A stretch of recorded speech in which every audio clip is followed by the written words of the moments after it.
Hey everybody.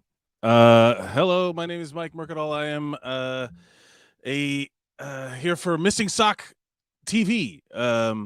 We are a podcast collective that's branching off into live streaming. You can check us out at missingsocknetwork.com.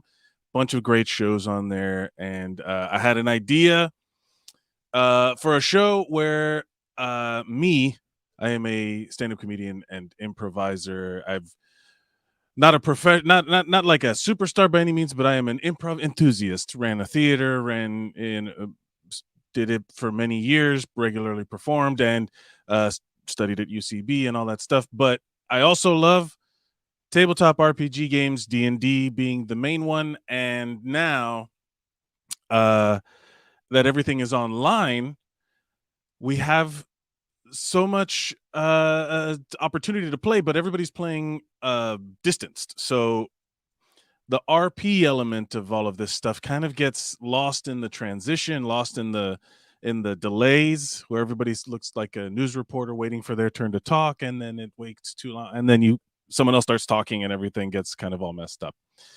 Um, is Hey Q, this is perfect. If you want to be on, I can send you the link and we can talk about stuff.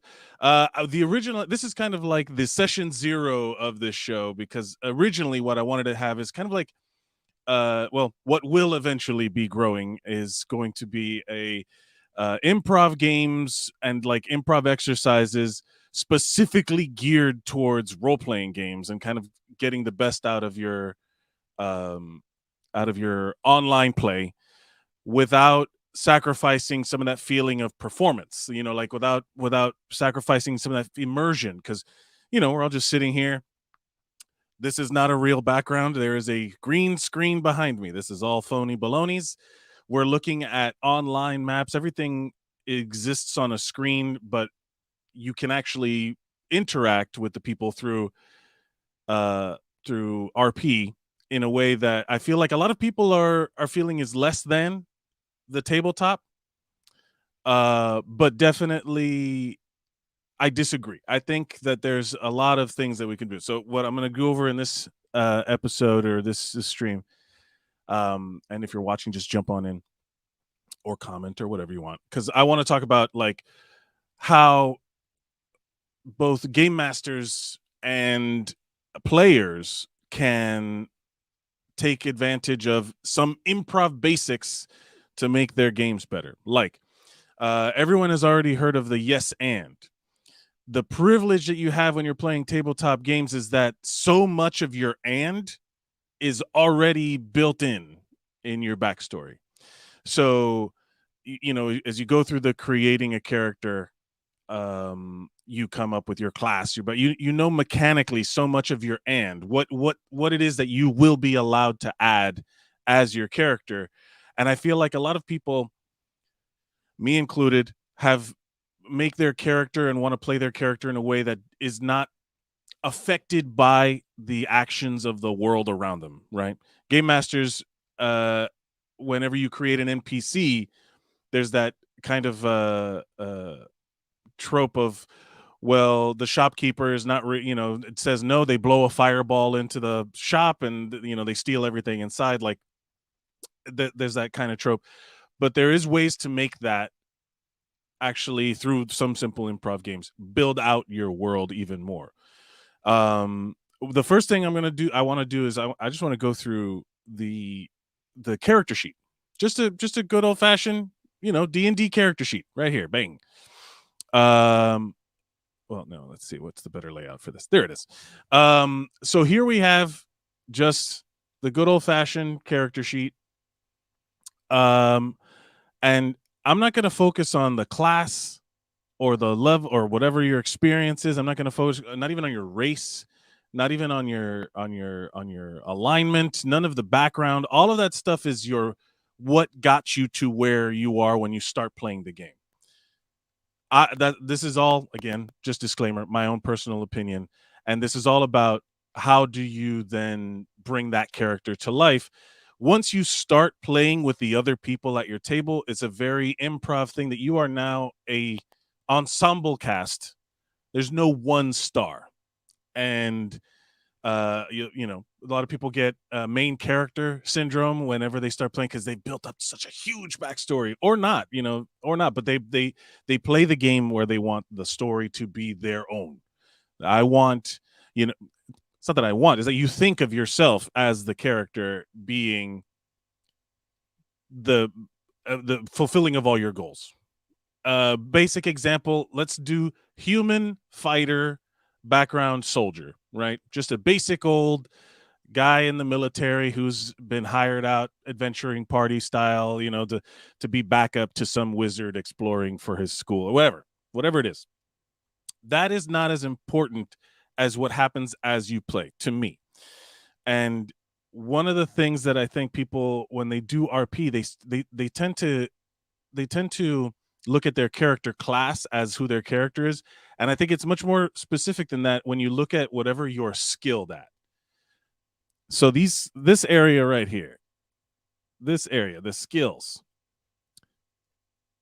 I think that that is a much more fruitful RP, has much more fruitful RP potential than saying that you are a knight in an army and whatever, you know, because even a boring character can use these, whatever they're skilled at in their training, as if as as motivation for how they interact with the world. Example, right? And if you ever want to come on, and we will play these games and do these things online here as a display. But if you go to, let's you all these skills are related to a stat, which whether you're good or bad at, um you can train into in some way, feats, background, you know, you know, subclass abilities, whatever, to then be, that is something you focused on being. So rather than have these be just, you know, athletics, deception, they're very static. Turn them into verbs, you know? So you're not deception, you're not using deception, you are deceiving somebody. You know, you are a your interaction with the world involves being deceitful, you know, being duplicitous, being sneaky, being dishonest. Now, it doesn't necessarily mean that you're evil, but it does mean that you now have an activity, something active, something that you can do rather than just be. And even something like the intelligence skills, like history, right? You are not, it's not that you are going to use history.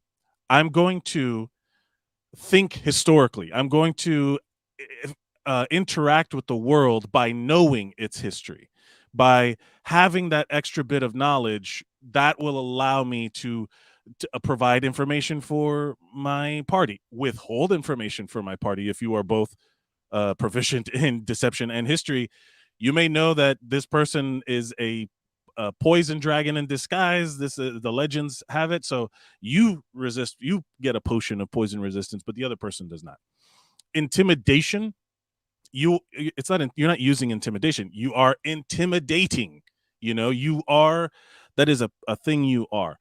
And you can go from there in terms of like building a character. So if your knight, your soldier is a run of the mill human soldier with nothing, and in a world of high magic, elves and dwarves using all kinds of things that to a regular grunt military person would be incredibly foreign. You're maybe you are deceptively comfortable. Like you are like, yeah, everything's cool. I know all about this, man. But inside you are freaking out.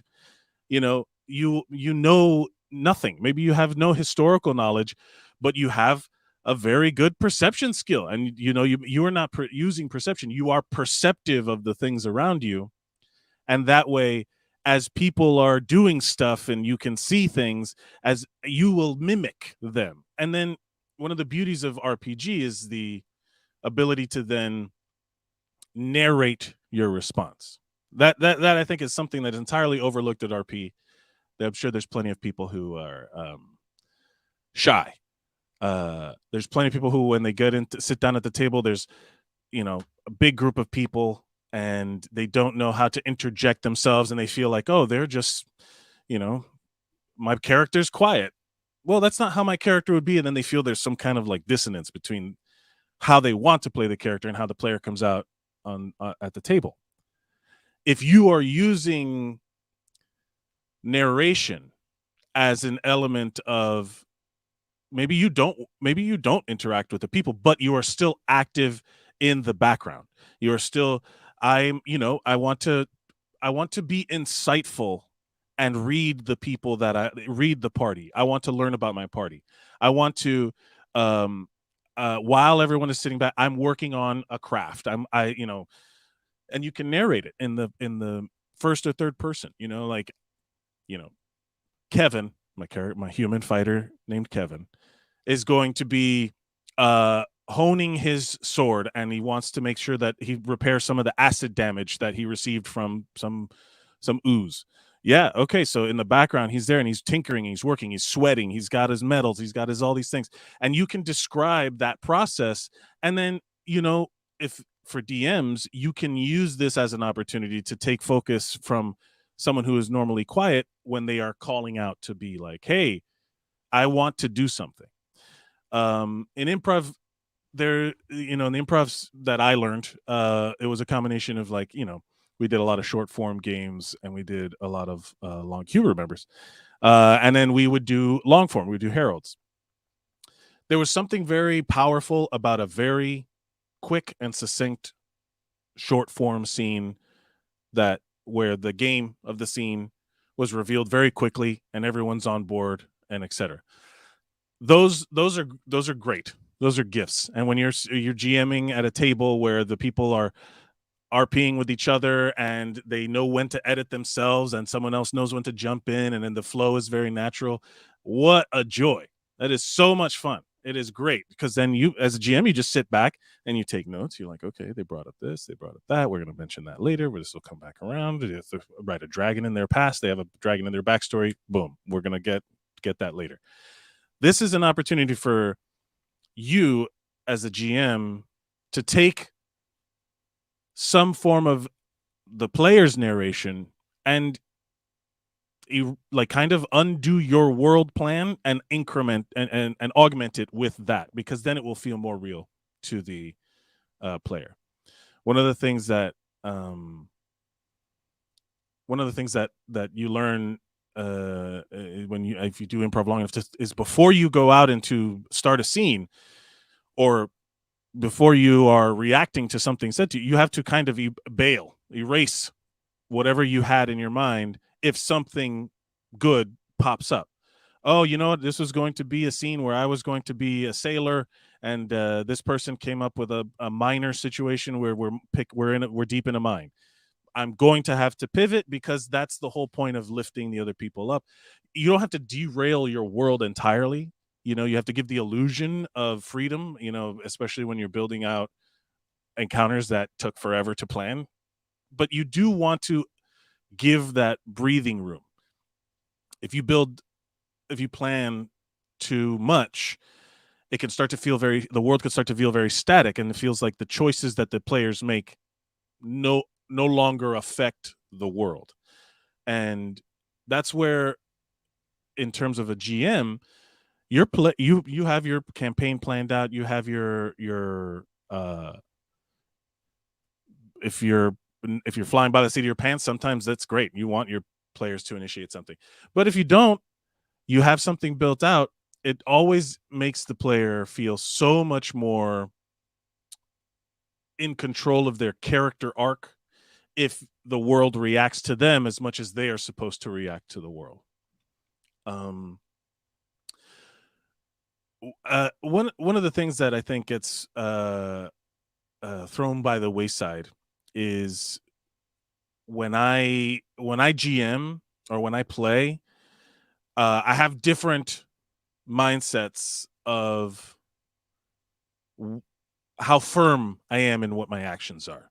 I'm a pretty fluid DM when it comes to the exploration of my world. Even leaving names open. There's nothing better than when a player comes up with a name for something and then it comes back later as, like, well, these are the knights of insert name here, and then everyone's like, oh shit, that's the guy that did, oh, we came up with that, um there's the layer of the meta where the player knows that they did something, but the character is also familiar with it because they mentioned it previously. It kind of like brings everyone together in this moment of like that feeling of player character being together in like one mind. That is a like goal that you have to hit that periodically. And I think that the more people work on their RP, the better it goes. Something as simple as narrating a scene. One of the games we used to play all the time involved elaborate setup of the environment where you would be on stage and basically building the set for the audience. And if you were in a laundromat, they would like each improviser on the stage would take turns describing a piece of like a wall, right? From like what's on this wall, back over here we have this, in the center of the room we have this. And in essence, in D&D, players and DMs can use a technique that we kind of came up with in the group I was with in Miami, that you can in fact start top to bottom. And top to bottom for me, it was a way that I started using when I was just like when I started writing, when I was doing any kind of creative writing. And it can mean literally physically from like sky to the ground to underground, or it could be something as simple as broad focus, more narrow focus, internal focus. Something like, if you're going to describe something in 3 sentences, like if you're going to describe New York City in 3 sentences, you're going to talk about the skyline, the street level traffic, and the subway system. You know what I mean? Like you're going to talk about, the wide open skies of Montana, the amber waves of grain in the United States, and then, like whatever down into the, focus of a little thing. But you can also talk about the government being a monarchy established for generations, but the current king has derailed, has been having some difficulties, and it's the internal is because he's made a pact with Asmodeus or whoever, and it kind of succinctly gets in your brain for the player and for the DM where where how the rough blueprint of the situation is. You get some geographical description, some big picture stuff, and then leave the specific details you can leave open to interpretation as the players play through. Q, not during work hours. Boo work. Boo work.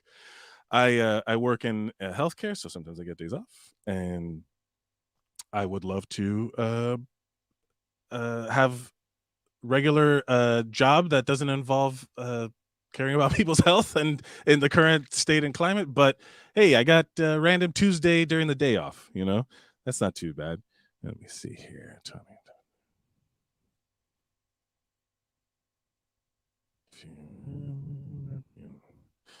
Let's see if we can get some guests. All right, let's talk about it. Come on. Let's get you in here too. Let's talk about it, because eventually the goal of this is to also have guests and people with different perspectives come on, people with experience, people who have been around been playing since AD&D, and people have been around forever, and how like the way role play has changed in the game, and the way the way people actually view the games have changed in terms of modern 5e has been very role playing based, as maybe fourth edition, which gets mocked, wasn't. It was very mechanical, and some people dig both aspects of it. And I hope to eventually be able to get into RP during combat, like improvising your combat. I get interrupted. I forgot what I was talking about. Let me see. we were talking about. Right. Top to bottom. So if you were to describe a scene, oh, hey, here we go. We got Tony. And the beat keeps running. Hey, we Hey. are here. Thank you so much for joining Tony. Tony Wasinda from Plus One EXP. You inspired this whole stream. I had to show up because it's all my fault. It's 100% your fault. Hey, buddy. Hey, man. Thank you so much. This is going to live on our Missing Sock Network, our brand new Twitch channel and YouTube channel we're going to be streaming on. Nice. And tell us if people find this later and people who are watching now, just if you want to just tell the people about thousands yourself. watching live right now. In the future, that might not be a lie. It might not. It might not. That's the goal anyway. Yeah. Tell us about me. So I'm Chief Alchemist at Plus One EXP, which is a brand that wisely or unwisely multi-classed in tabletop game design, beard, and skincare alchemy in the Bardic College of Content Creation. You know what they say about multi-classing? You only do it because it's fun or because you want to break the system. We think it's both. And so well, sometimes it's fun to break the system. Yeah. I've had the joy of playing. You're a great proponent of the indie RPG, and you are doing so much good work spreading the word about a lot of smaller games and Kickstarters, and you have your own games that you design. And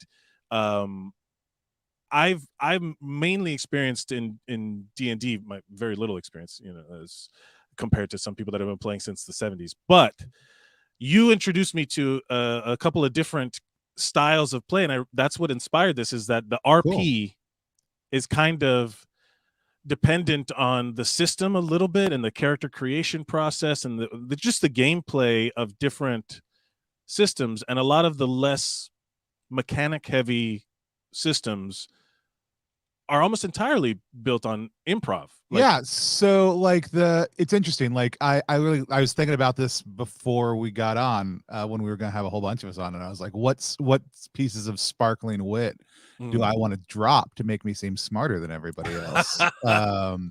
So yeah, as somebody who's done improv work, both like high school, college, post collegiate, with like some partnerships with big houses in Chicago, as well as just dumb stuff that you have to do anytime you get up in front of a crowd.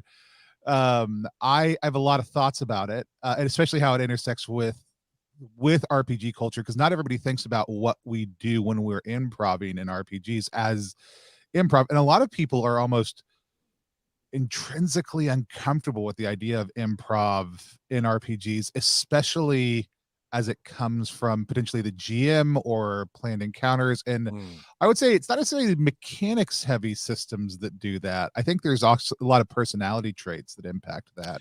Interesting. Yeah. I mean, the one thing about the game element of all of these, the G part, involves planning. But maybe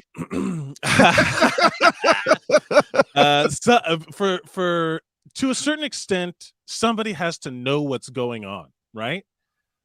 Maybe. Really? Okay, yeah, it's interesting. So yeah, because this is like, I don't think you and I have talked about this. So there's an entire classification of role-playing games that are known as free Kriegenspiel role-playing games, or FKR, right, is what it's oftentimes called. Yeah. It's like, and it's really funny because people often they'll be like FKR RPGs, which is like ATM machine, right? Right. But anyways, some people use that R as free Kriegenspiel Revolution instead, which is similar to like OSR, old school Renaissance or Revolution, right? Which is kind of trying to recapture old school style play. But FKR is literally kind of what they call like proto games, and so they're newer things that people are doing. But lots of times it's like it might, like, there's a FKR game where the entirety of the rules is make important decisions. That's it. Just that. Make important decisions. And so FKR is kind of known for having no stiff mechanics, and either the group or an individual arbitrates what happens in the reality. It is literally at its core play that is like, hey, we're kids in a backyard Mm, living out a fantasy. We decide whether things work or don't work, which has inherent, you know, goods and bads. Lots of times it might be like, hey, there's one person who kind of like a GM is to decide if things right. happen or how things happen. And then the other time might be like, hey, as a group we decide, but when we can't agree, we might just roll a d6 and it's maybe odds or evens, or maybe Mm. it's like 1 to 2 is bad, or 1 to 2 is Right. no, 2 to 3 is yes. And that Sorry, three, usually four to comes six, up yeah, 5 or 6 yes, and then middle is right. whatever. And that usually comes out if there is not a consensus, or is it ever, because that Yeah, because because you could just be like, vote, finger yeah. goes. You could rock, paper, scissors if there's a disagreement. You could Yeah. say, I decide this time, you decide next time, right? I Like you can love the easily idea just do of whatever. a I love the idea of a D&D big bad battle being fought by paper, rock, scissors. Yeah, Where where, like, it's like, yeah, you get a critical rock, paper, scissors to see if you chop his head off Vorpal, like Vorpal blade style. Like, there's I think basically what the goal of this show is to separate the mechanic side of the game yeah. from the RP side. But oh, Yeah, look, hey, because what you're talking, like, when you the premise RP of the to the G. show, RP to the G, what you were talking about for the premise of the show essentially is saying we want to FKR, right? Like, we Right. want to get rid of that part of things. We want to live solely in this narrative space. And I think the hard thing is, and it's really interesting, like, I can decide, it's easier for me to decide bad things happen to my character. Like, it's easier for me to be like, my character fails at this. That's not a hard thing for me to do. It's really hard for me to have a bad dice roll, which is such a weird Ooh, dichotomy interesting. internally. I Hmm. have a hard time feeling like I wasn't lucky that time. But I don't have a hard time with somebody who's just like, you can decide how often you succeed or fail, Right. deciding to fail at any point in time, or something not working the way I wanted it to. Well, I It's was just a talking weird, about weird little weirdsie of mine. yeah, I was talking about that at the beginning of the stream where one of the things that play like one of my favorite things, because I just started talking, and one of so I just wanted to talk about how it's not necessarily that I want to remove the game element from the role play or separate them in any way. I just feel like the role play aspect of the game could be benefited from to people who are maybe not as familiar with improv from just some minor improv Yeah, ideas. 100%. You know what I mean? So 100%. like a lot of people talk about the yes and, Mhm. but that doesn't necessarily like the and has to be in a game has to fit some form of the history that's already been created Right, as you play. So right, like you can't just say yes and then I turn in evil and murder everybody because it's just so far removed from what the precedents that have been right. set. And I think one of the areas that people overlook a lot here, I had this up here, um, is the skills area. I feel like when I do good RP, it's based on characters that I play that turn these words into verbs, into actions. So, like I was describing earlier, that I am not using deception. I am deceptive. I am being deceitful. Right. I am. I I'm am. deceiving someone. I'm deceiving somebody. And if you walk around with the verb as opposed to the descriptor, noun, adjective, or whatever, if it's you turn these in, like I'm not, using investigation. I am investigating. I am, I'm going to look deeply into the situation, and the descriptions given in the player's handbook and all that stuff describe an action, you know, Right, and even the knowledge based ones. Like if you walk around with the knowledge of nature, you are you are um turn that into an action. Now when you are exploring, you are not trekking through the woods, you are one with the woods as you travel through them. You know what I right. mean? Like, and you can operate and act on knowledge based on knowledge you already have. Sure. So this area I feel is one of those things that translates also to we just played a really fun game on for the Patreon called Super Normal. Mhm. Have you heard of that one? You've done I've that one? heard of it, but I've never played it. Super interesting concept of like it's basically your superheroes. You pick it's a one page RPG where you pick superpowers, right? Out of a list, there's a couple of them, and you pick three. But your goal in the game is to blend in with society and not have your superpowers. So you Right, roll to stand in line. I had a right. super speedster, and they were like, yeah, you have to be patient. You roll to blend in. And I was like, oh no, I don't want to do that. I want to go fast. I don't want to wait in line. And then depending on the role, which is interesting what you're talking about, the outcomes are based more on luck Right. than just what your RP was, which brings me to this thing of in improv, you have to abandon your thought if something better comes up. Right. You know what I mean? If something happens, you kind of have to be willing Learning how to to throw throw away. it. Yeah.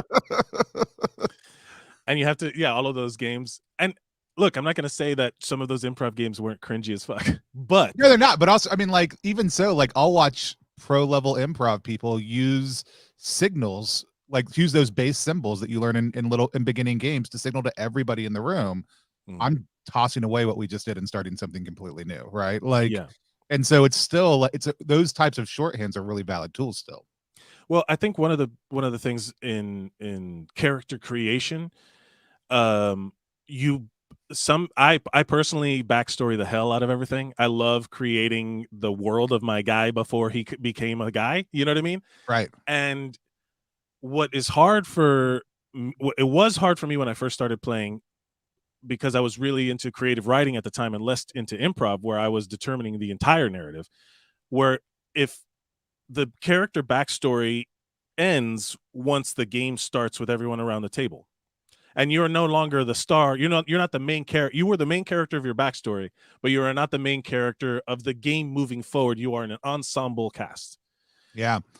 That was hard for me. I used to be a pages long backstory, a little bit of world building thrown in, checking with my GM to make sure it was okay. I used to incentivize players with extra XP for doing that kind of work. Even and like I was a big fan, and I still am kind of actually, of doing that between sessions. Like even Mm, saying like, look, if you're going off and you want to come back and tell me something that you did during that week, we could even make a couple rolls to see how it came out. When you yeah. came back, like give me the play by play, or shoot me with a couple messages in the middle of the week. Build that stuff out. I'll honor it in session, and incentivize it. And then I discovered the beauty of emergent canon and narrative realities intentionally being built into games. Like the Oh. the concept of you're standing outside of a dungeon, Mm, you know I mean, you know who you are, right? But like, tell me who we see, and one thing that most people might know about you, right? And that's it. That's your backstory, baby. Let's go. What's in your pockets. But like, for me, it also cranked up, I put weird shit in my pockets because then I can talk about it later on as part of a backstory, but I don't know why it's there. And it's this really right. cool, beautiful gift to me, to future me, Is that to a be able to specific make that title, up. or Do what? is that a specific game, or is that No, something? like, I mean, Down We Go operates that way when it's Mm, not played. Like, a lot of times when we played it on stream, we're using it to run somebody else's module, so it doesn't run the same way, but its core, like, it's anti-canon, right? So it's like, mhm, we've got a lot of role building things, but they come up randomly. They come up as they happen. The GM may dictate something else, but also players get asked questions, and what the players respond to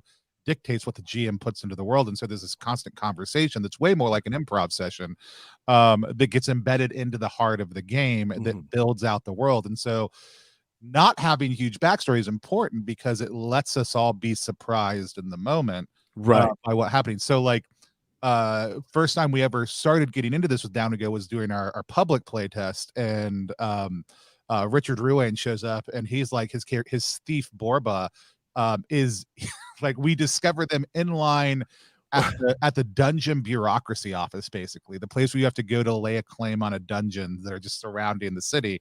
Like um a foreclosure office? kind of more like a DMV, I think, where it's like, you've got Oh, your license for your dungeon. You need to bring in your permits to show that you're going to register that you have claim over that dungeon. You're going to make sure there's no counterclaims on that dungeon before you go loot it. This is something he just made up on the spot. It's not part of the world. It's not anything we'd established. And he had forged papers. He had decided, based on his backstory, had forged the papers. So that's like the one sentence thing Borba oh. the thief came in with. Uh, Well, I did was I was playing a cleric of the Reclaimer, whose holy task it was to retrieve things from underground. So they were like, "Hey, so why do you have claim of this?" And he's like, "Oh, I got permission from the Church of the Reclaimer." Right. And they're like, "Oh, there's a right. cleric 3 who just came through who is that also." And that's how the GM looped us together. But in his mind, he had made up that church. And then it was like, no, that is the church of this the cleric who's now going to be in your party. Right. And all of a sudden, throughout the course of the rest of that 5 weeks of playing that game, bureaucracy and permits came up far more than they would have in any other game, because we'd established it's a core part of why someone's in a dungeon. So anytime we had a new NPC come through, we had to add them to the permit. We would get down there, we would have arguments with sentient NPCs about whether they had permits or not to be here, as a way to try to push them off.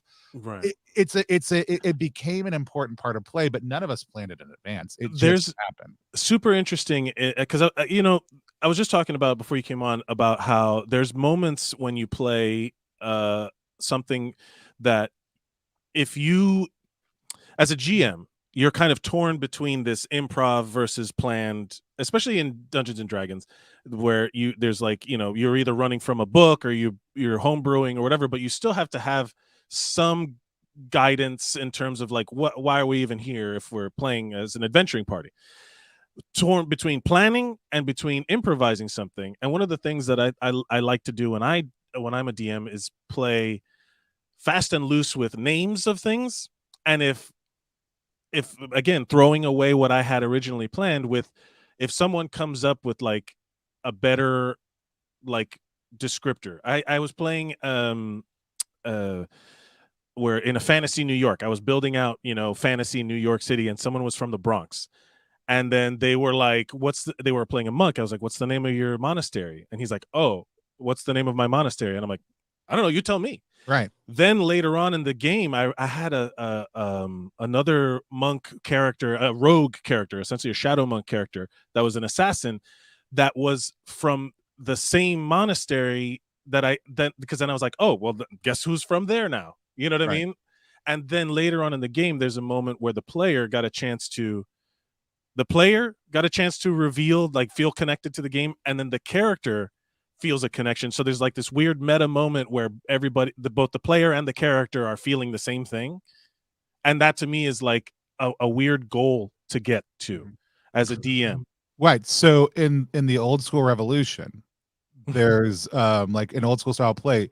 We didn't put as much of I wasn't playing then. I played my first box set of D&D in the 80s, and then didn't play any RPGs again because of Satanic Panic. Not my own, but my parents. Right. Until I was an adult and I played GURPS, and that was my really first intro into deep RPG.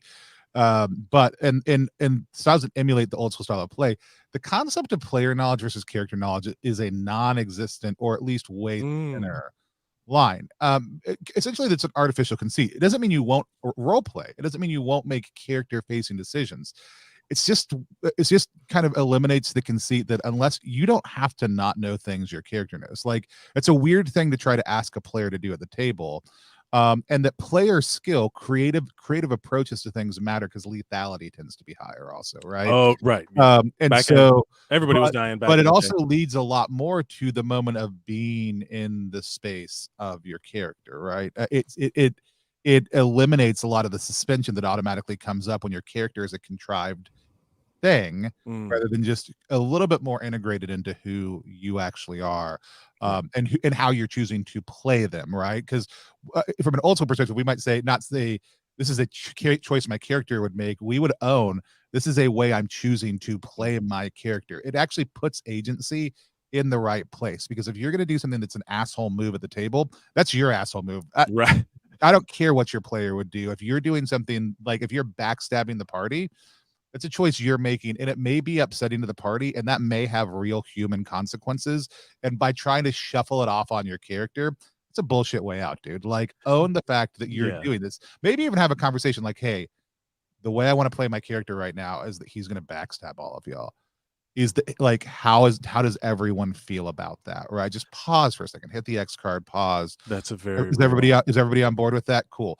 Or even say, and from the very beginning, how do we feel about players betraying each other? Right now, as soon as you ask that question, then everybody's like watching you. It's also a really fun question to ask, because then while everybody's watching you, the real person who's going to do it is going to be able to operate and move freely. And it's opening those things up kind of creates a lot more space. And again, like, I think one of the things that oftentimes makes us depend more on the G part of things is the fact that we have these weird sense of imbalances between GM and players. And so a lot of the design work that I do, and even a lot of the table experience I want people to have, is more of a democratization of those things, right? Like of the mechanics, you mean? Of the experience, Sure. right? Of the total experience of play. So when we use toolkits like CATS, right, which is it's an acronym, which is like content something something tone. I'll look it up. I can look it up later. Right? But you're gonna run through kind of what the game's about, Right. the scope of the game, the tone of the game, different parts of the game that are important, so that everybody at the beginning can have like a sense of what we're gonna do, right? Right. Yeah, And like that you the might say X like cards and stuff like Lines, that. Veils, and the X card are a kind of a Yeah. thing you can do with that also too. Yeah, but this is more of a we're about to play a game that's about this, right? Right. Here are some of the aspects that are going to go into that. Here's some of the scope on which we're playing. You're in a small town. You're you're not you're you may be exemplars of your hometown, but you're nothing if you were to go to the big city, right? Right. Like and and then you're going to kind of set these things up, and you can say, hey, does anybody have an issue with that? And somebody can go, oh, that's not what I thought we were doing. I thought we were going to be like superheroes, and so you then kind of have the negotiation of like, Right. okay, what does it mean to be a superhero in this space, and does that fit with the game we want to play? And if not, maybe we need to pick a different game, right? Or maybe this isn't the game Right. for you, and we'll play a board game tonight, and we'll figure out another player for next time. But ideally you have that well enough in advance that everybody just kind of knows what it is, and that kind of takes the pressure off when you want to make one of those actions in the game. Like, we know that backstabbing and maneuvering is a part of this game. Right. Doesn't mean that we're exempt as a party from that. I have paused games before because I wasn't sure, like, I was on the same tone as everybody else. Like, Oh, that's interesting. somebody was doing a game, like doing something that and my character was perturbed by it, and decided to attack the creature that I from my character's perspective they thought was controlling them. They really wanted to play out that interaction, and so they were like, well, then I attack you instead. And I was like, whoa, whoa, whoa, whoa, okay, pause. Here's the deal. I would rather pull my action back, right, Right. and let you play this out if that's what you really want to do, than to engage in inter-party conflict right now. If the avenue we want to take is we're going to try to engage this obviously horrid beast that seems to be attacking you and potentially let it attack you, I'm fine with that, and I'll pull my action back because I don't want to engage in inter-party conflict Right. in this Now, moment, and so I just want to get us all on the same page right. before we move forward. We stopped, we talked, like we kind of realized, like, he thought I was misinterpreting something else. They were all also okay. No one was actually upset, which was my biggest thing. And then we like resumed the game. I crumpled this thing to death. The rest of them were upset about it because it was like in the middle of a dialogue with him, but we couldn't tell from the outside. And so like we resolved it kind of at the table. And that was a one shot. None of us had ever played together before. We didn't have any of the shorthand. We Right. didn't know where they're going. So being able to pause and have that dialogue, right, is an Yeah. important part of that. Now, Q brings up a really good question. Q, a friend from down in Miami, she's they run a game also on Twitch. Please shout it out, Q, if you have a link. She asks, do you think that making moves like that, such as pulling actions, etc., work in a live stream game world? Like, can you pause a live stream game to have that Yeah. conversation? Great That's question. interesting. Yeah. Great question. So, Mike, you've been on the channel before. Q, if you ever want to come play with us, let me know. Love to have you. We set up those tools in advance of the stream to do that.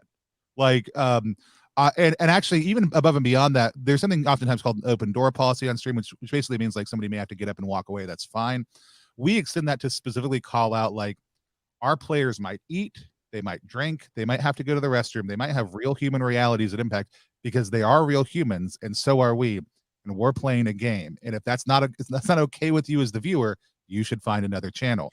I want people, when they come to our games, to see what it's like to actually play a game. I think we actually have a huge issue in the live streaming world. A huge, not important on a universal scale issue. Yeah, earth shattering. In the countries RPG will fall. live stream community of focusing, and also, like, to kind of the point of the show, to focusing on the role playing part. Like, if you watch Critical Role and you're a gamesy gamester, and if you're into the mechanics, if you care about the action economy, they break the shit out of it. all Yes. the time, right? Always. They ignore things and in favor of narrative. And it's also interesting because you can actually even watch the tension between some of them when this happens, because you can tell they all have different feelings about doing this, to be able to make certain things happen narratively. Well, And that's a it's choice they make, and that's fine. Like, yeah. it's 100% fine.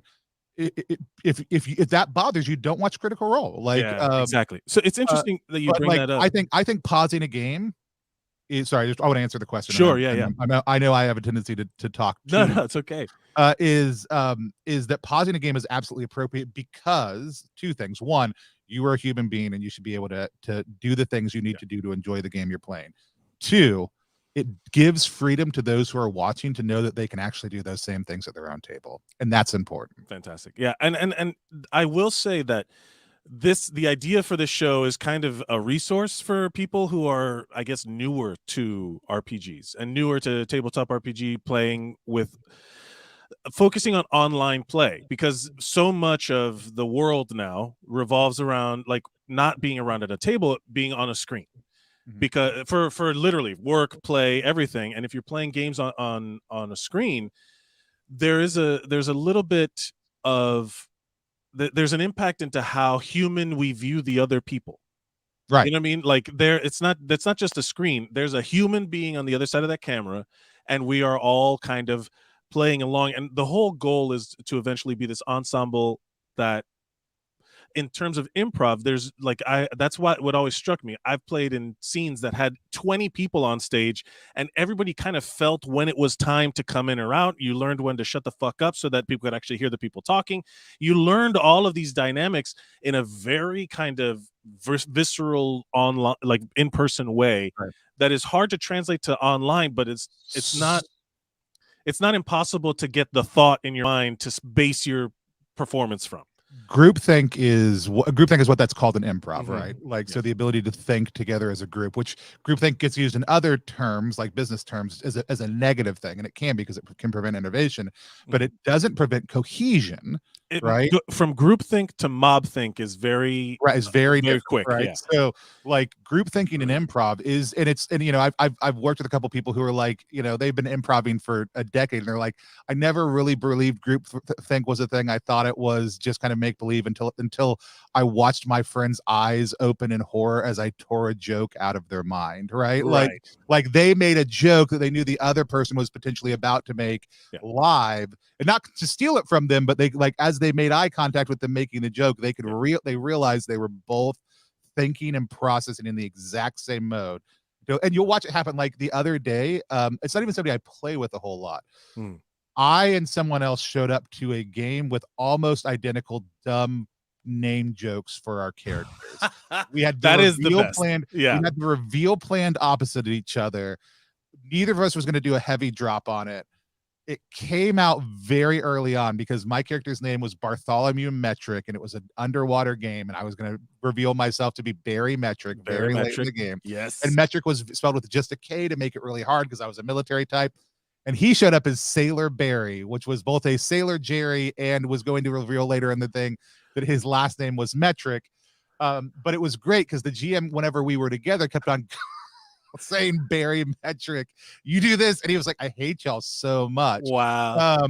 But Sometimes there is joy in the planned fucking with a DM. oh yeah, oh no, yeah, Or GM. Yeah. it's good reverse what do you do energy. Yeah. Yeah.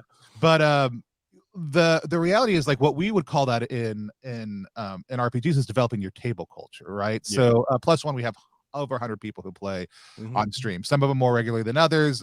We do our best to, within our Discord community, create a culture of support, enthusiasm, energy, let people connect. We could do better with all of that, but it gives us kind of an offline space to be doing some of that. But it does mean that players who play together regularly, so like Alex Murray, Yeah. myself, From Missing Sock Network. and one of our other friends, Alex, who goes by @AlexEquest on Twitter. We have all played John Hambo McGuire's 3-2-1 action RPG. We did it the first time. We all had a blast. Both of them are improv people, and both of them are voice actor people, and we have enough common culture, and I'd played with both of them enough, and it was a smaller group that when Hambone came in with, who also has an improv and voice acting background, it was very easy for us to create in that group of four a solid table culture the first time around, but we were learning it. And if you watch the first one, we played again a little while ago, that same system, different characters, but in kind of an ongoing movie narrative storyline. It's you're making an action movie essentially. Yeah. Basically, it's an action, but like this next time around, like it was seamless. Like we all knew when we were Love that. passing things off, we all knew who was doing this. Everybody got their scenes, everybody got their beats. We knew when to pass the spotlight, we knew when to take the spotlight back. Because we had played together and had a lot of conversations about that play, and then had come back together and have been building our characters together all week long, even though it doesn't take a long time. No. But the way the narrative emerges, there's plot points, there's beats, but like we're still letting a lot of that come out. Like even halfway through, like my character had just started doing a weird thing early on, and it became something that was central to their character by the end of it. And it was like, well, that's great segue into like the concept of taking so this experience from a little thing growing into like an identifying characteristic of a character. What do you, so as a resource to newer players or experienced players who want to get better at improv, what, like for something like that, like picking a feature or picking a characteristic, I want to get what is a absolute truth of improv role playing that you want people to hear and then completely throw away? Like what is something that, like, I want like these hard truths that feel so important but immediately get thrown away, because I have a million of those words like, no, you have to, let the players do what they want to do and then let the dice determine whatever and blah blah blah blah blah. But also, if it sounds cool, I'm gonna let you fucking do it. You know what I mean? Like, yeah. I don't know. It's hard. Like I don't have a lot of sacred cows around role playing. Like mine are probably the reverse of a lot of people's, in all honesty. So I'm trying to deconstruct my own thoughts around that live on camera right now. Well, is there a resource or something that you, or how about this, as yourself, what is something that you do that you try, that you basically start from, that foundation whenever you're building any kind of narrative, any kind of improvised like for me, I pick my character's name last, because even when it's not a joke name, I want their name to suggest something about you. And so don't name your character until you're done building your character. It's usually the first thing on your sheet, and I think it's the last thing you should pick. Like I had a character that was Herbishaw Lyons, and he was a dandy, and 100% the joke long term was that he was a dandelion, right? Like, oh my god. However, I was just like, okay, I don't want to be dandelion. I want to be something else. So I was like, Herbishaw is okay. What is dandy? It's a play on herb, and herb's a play on plants. Dandelions are plants. We'll put that in there. And then I just played him as a dandy, right, the entire time. Right. And he was also a coward. And so the last name Lion was really meant to be this kind of this denial of expectations, kind of like an oxymoron. Yeah, but then as we came into it, it was like he was a newsman. It was a Wild West game. Sure. And it was about his father was very much this lion, powerful figure. He was the contrary to but all this emerged in narrative, right? And a lot of it came out of these dumb name motif that I had built in from the get-go. And like we were robbing a train to hell, and we encountered my dead father, who ended up being the bad guy in a lot of this, for a lot of other people. But none of it planned in advance, right? Like none of this was planned in advance. Yeah. We encountered my father on the train, who was also the man with the misshapen head, who had been shot and killed, but had also killed the loved one of another member on the train. And we're like all, we're all processing through this at the same time, but we're all discovering it. The GM's discovering it. We're discovering, like, as we go through it, as we answer questions, as we respond to things, as we discover our characters. And so, but I think, I do think like names should never be a throwaway, right? Brandon Leon Gambetta has who's the author of Pasión de Pasiones, which uses a lot of questions. It's powered by the Apocalypse system. He was like, never, like he gave some naming advice over on TikTok a little while ago, and it was like, pick a name that has to do with your profession that tells something immediately by yourself. Like if you're a thief, like name yourself Shiv. Like let people know you're Shiv Lockbreaker, right? Like in super normal, so I have the luxury of being bilingual. right? Like I can use multiple languages to make my and I have a running theme in my other D&D game where my familiar is all an extension of the number 1. So it's 1 in like a million different languages every time I summon a different one. And in this particular super normal game, her name, the character I picked, her name was Claudia Navaja. Now in Spanish, I knew the whole time it was out there in the open that Navaja is a switchblade. Right. It is a blade, like a pocket knife or something with a retractable knife. Comes from like an old Spanish tradition of these like ratcheting knives. So her name was that the whole time, but then when I'm finally there's a reveal of everyone's superpowers because you have to fight the big bad guy. I pull out 2 switchblades and I use my super speed to start slicing people up. Right. And then they were all like, "What? That's great." And then I was like, "Yeah, my name is Navaja." And then I was like, which is Spanish for switchblade. They're like, "Oh my god, it's been there the whole time." Right. And there's genuinely like a moment of joy when something like that happened, like you and the Wild West thing that that's my dad. This name means something, like the it's an interesting thing for improv to come together like that in a way that in the game makes the game more fun. When in an improv scene, it would just make the audience be like, "Oh my god, how they wrote this? How did Right. they Right. come up with that?" But it's like I've been a part of stuff and in games and in scenes that it's genuinely just because we were listening to each other and being affected by what was said and what we receive. Right. That's literally like 9/10 of it, and you're there. And I think picking a name that matters is good because again, especially as people learn that about playing with me, they're like, okay, what did Tony name his character? 'Cause that's gonna matter, You right? gotta, Like, and it doesn't. It's not like the audience has any idea that that necessarily matters, and it's not always a joke name. But like, I'm very intentional about the way I pick my names, and I'm even intentional about the way, like you did, that I reveal my names to people, yeah. right? So if I show up and I'm like, I'm John, I'm intentionally giving you nothing, Mhm. right? And all that tells you as somebody who's playing at the table with me is shit. Whatever his last name is Yeah, is gonna matter, something's right? gonna matter. And Here so, we go. so the I do love reality that. is that those types of things are for me good. But again, the first question you're always asked on a character sheet is what your name is, and I think Yeah, that's the last thing. I think you got to crumple that up, throw it wonderful. away, flip the character sheet upside down, and do it. And think about it from a completely different perspective. It is like we all want our names and the names we give other people to have significance, and so I think we're wired as humanity in that way. And so it's always weird to me to decide that and then answer the character questions or Mhm. fill out the character sheets, making the character first and being like, what do I name this creation of mine? That is far more satisfying of a reality. And again, it's a great way to communicate things to other players about who you are. And you can even look at this, like we can look at this from like I don't follow Critical Role, but I am familiar with that fresh Mhm. cut grass does exist. Yes, And like what a that's gonna mean something. well, yeah, but even like it very much feels like a throwaway thing. But I mean, and I don't think it was. I think it was somewhat planned out, but not tremendously Mhm. planned out.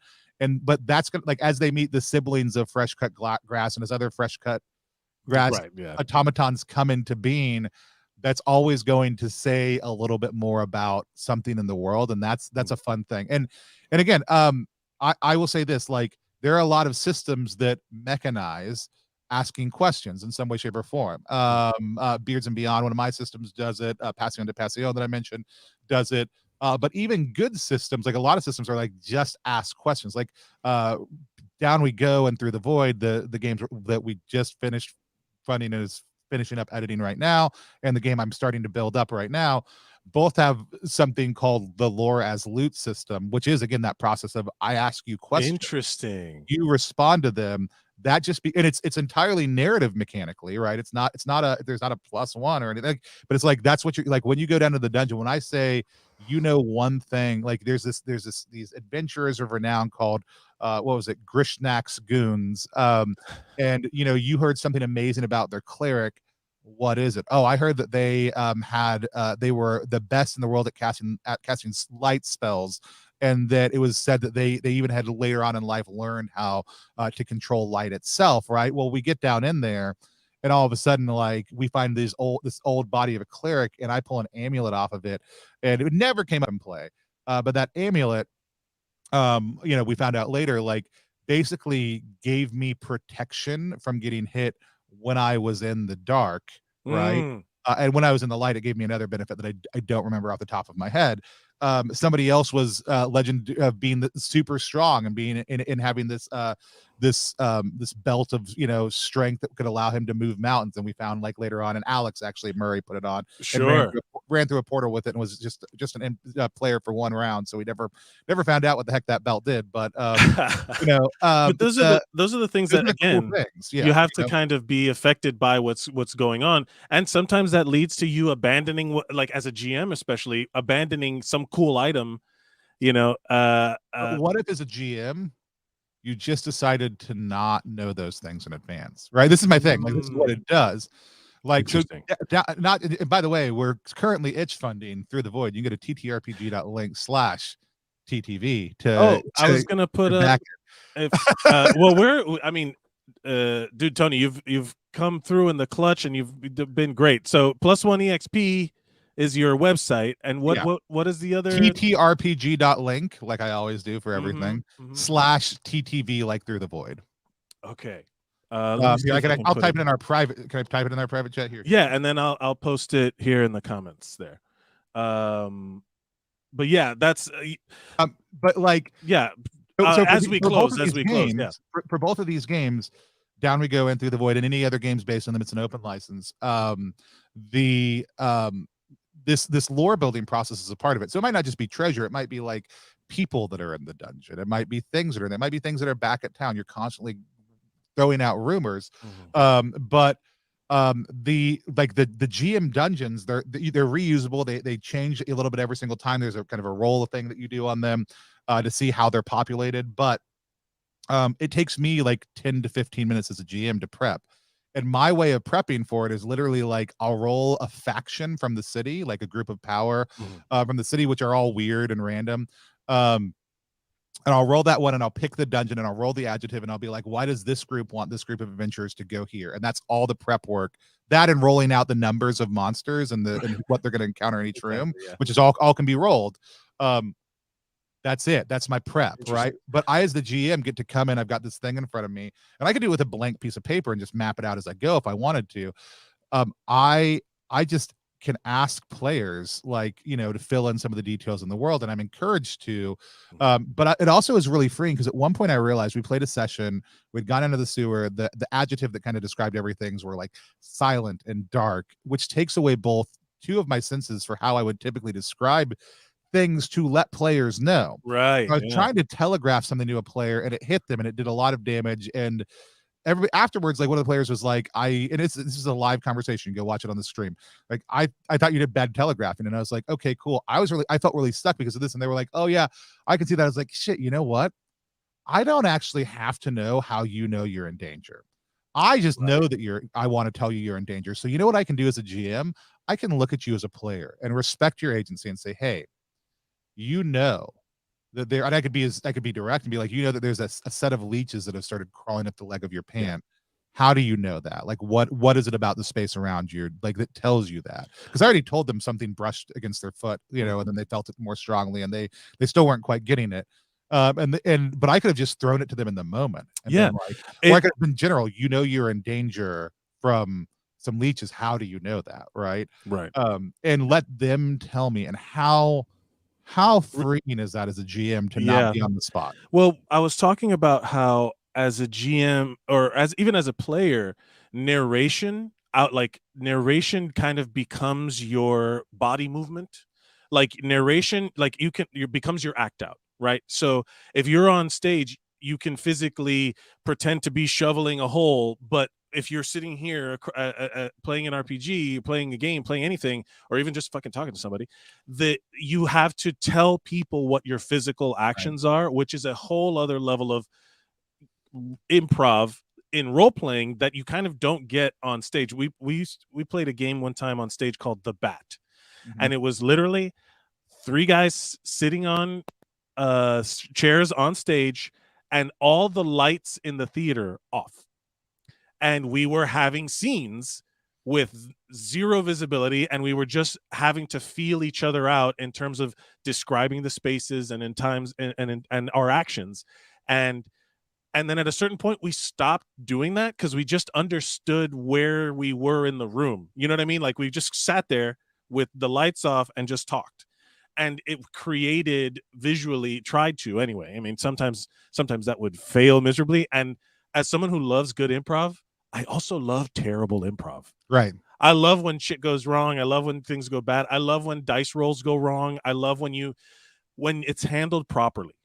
The bad dice roll, the bad like randomized event is just another opportunity for character reveal and for Mhm. improv and for certain things from both the DM or GM and the player. So I genuinely believe that narration is like an underutilized player tool that like a player can talk about inner monologue and all that stuff. Granted, within reason, we don't want you to be one man showing at the table. Like you have to have respect for the other players, but it is a very useful tool for, let's say, like a beginner role player who's like maybe shy and does not Right. want to expose them, doesn't want to sound stupid, or I don't want to have that conversation. I'm uncomfortable. And look, no one's going to make you do anything, but we want you to feel like you're part of the game. So definitely tell us what you're doing, Right. like that. The the character choice to say, like, my character doesn't talk is oftentimes a player saying, I don't want to do a voice and I don't know how to do this. Yeah. And so I'm just going to describe what I'm doing. Right. That's fine. That's great. That's when I love it when people play nonverbal characters. I also love when they all of a sudden want to evolve out of that moment, right? But as the story, as your characters being affected by the experience of playing this game, that to me is, I think, a good point. And Tony, thank you so much. We'll leave it there. The remember, name your character last, and be affected by the story as you play it. And I think those are good tips for today. Thanks so much, Tony. You can go to +1exp.com, which Yep. and Just you can hit us up on social at +1exp on Twitter, yeah 100%. The best place to find all the things we do. We're constantly talking about stuff there. We've got a great linked post that goes to all of our stuff. Right super now, fun Through the Void's what we're really focused on. super fun streams. I can't wait to I now that I have a little bit more free time, I'm definitely going to be taking you up on some of the day streams, because Yeah. that's when I'm here. And I appreciate you for coming on and sharing some knowledge with us. Yeah, buddy. Thank you everybody who's been watching and who will watch this in the future. Thank you for watching and listening. Thousand. Who knows? Who knows? We might be the next Critical Role, just us talking about Critical Role. I appreciate it. And thank you, everybody. Remember to share your stories.